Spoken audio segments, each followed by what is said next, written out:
Welcome to my ultimate guide to the Cricut scoring function. I'm going to cover all the tools you can use to score with your Cricut. I'll test each tool and rate them so you know which one is right for you. I'll even show you another tool you can use for scoring with your Cricut, which might save you some money.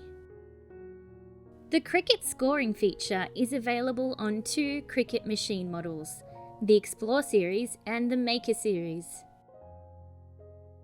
First, there's the Cricut scoring stylus.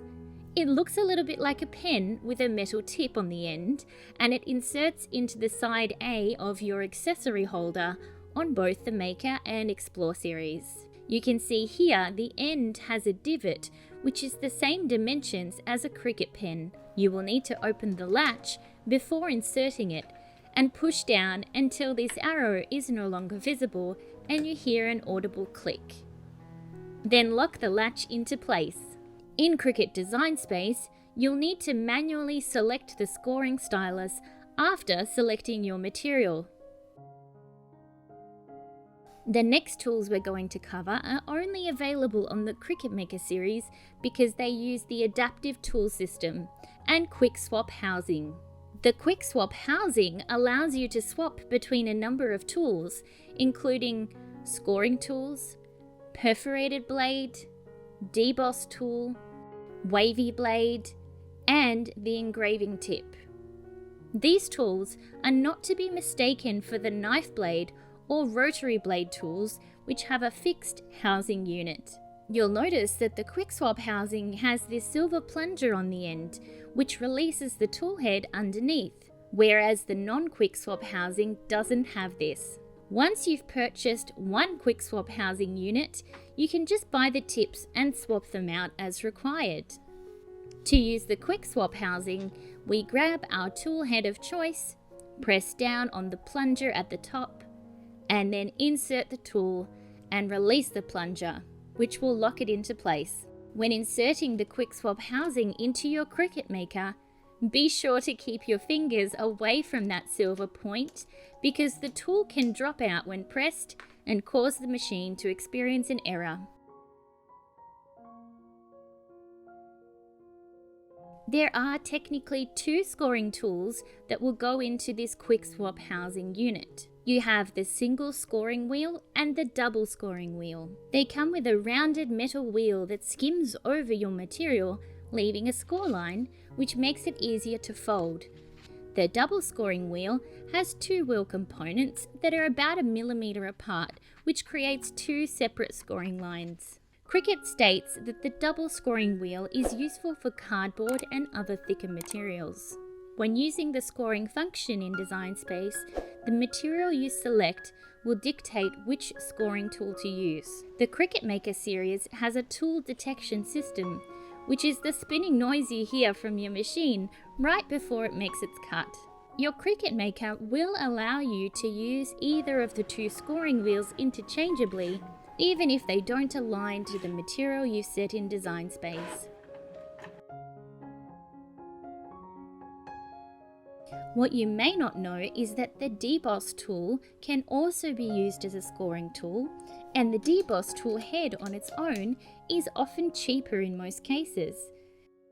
This tool has a small plastic point on the end and is useful for pressing an impression into various materials, including cardstock, which means you can use it for multiple purposes, not just scoring. Later, I'll show you why the Deboss tool works even better than the scoring wheel and stylus. So you might be wondering, how do you create a score line in Cricut Design Space? Let's say we're making a birthday card. We create our rectangle,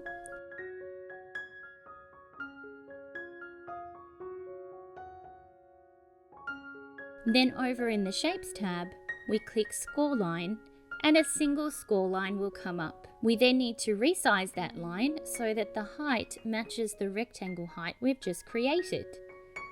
Then you can simply highlight both the rectangle and the score line, go up to the Align tool and click Center, which will place your score line right smack bang in the middle of your card.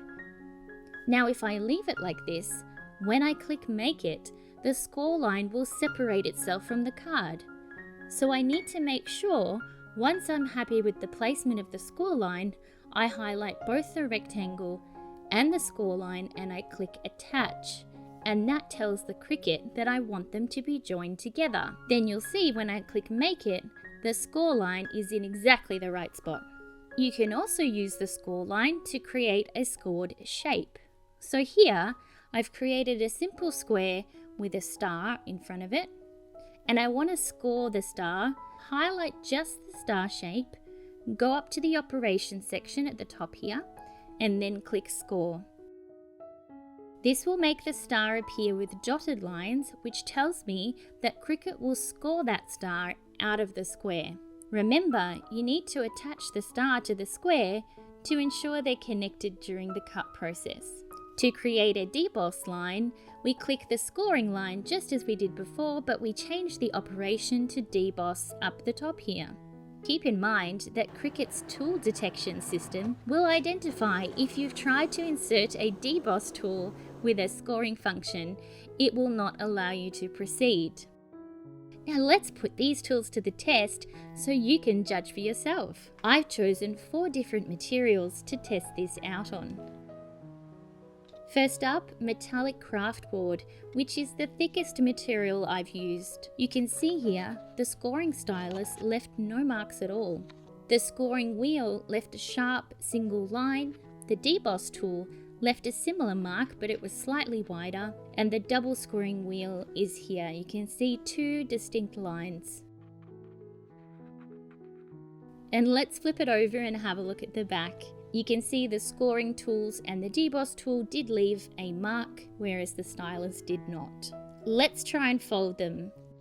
The double score line folded nicely, but I could still see that gap where there was a space between the 2 score lines, which created some misalignment on the card edge. The scoring wheel was really good to fold and lined up well. The deboss tool made for easy bending and good alignment between the paper with absolutely no overlap. Unfortunately, the scoring stylus was pretty terrible and off-center when I folded it. For me, this round we have a joint winner between the scoring wheel and the deboss tool. Now let's try standard copy paper. The deboss tool unfortunately tore the top of the paper here. It may have been an anomaly, but I can't be sure. And I think it's because of that dragging action and the paper being so thin. So although it had good alignment, I had to put it last place because of that tear.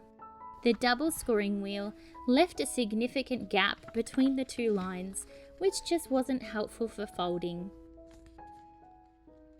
The scoring stylus and scoring wheel jointly won this round with really good alignment on both. But personally, I would not make cards out of copy paper because it's simply too thin.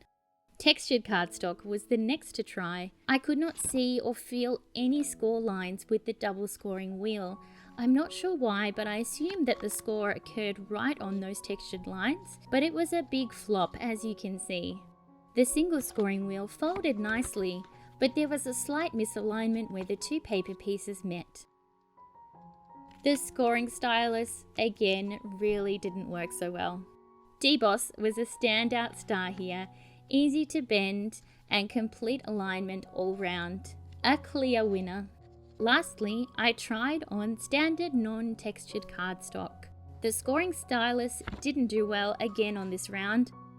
Alignment was completely off because the score line wasn't pressed hard enough into the cardstock. The scoring wheel was pretty good, but it had some minor alignment issues just on the end here. The double scoring wheel yet again left this gap, which wasn't helpful and really messed with the alignment. Lastly, the Deboss Tool, a standout winner with perfect alignment. To be completely fair to the double scoring wheel, I made a craftboard gift box because the double scoring wheel is advertised specifically for cardboard and craftboard projects. I also made the same box with the single scoring wheel and the Deboss Tool. To my surprise, the Deboss Tool won this round again. You can see the scoring wheels left these really uneven edges, whereas the Deboss tool was completely smooth. So, what's my final verdict? If you have an Explore series, the Stylus is the only way to go, but I would probably suggest scoring twice if you can, or with more pressure, to improve the depth of the scoring. On the Maker series, I honestly can't see where I would use the double scoring wheel. I definitely wouldn't buy it on its own unless I was scoring very thick materials, which just seems unlikely. The single scoring wheel does a great job, but I would personally buy the Deboss tool and use it as a scoring tool because you get multi-functions from it. You can use both scoring and debossing, which saves you some money buying extra tools along the way.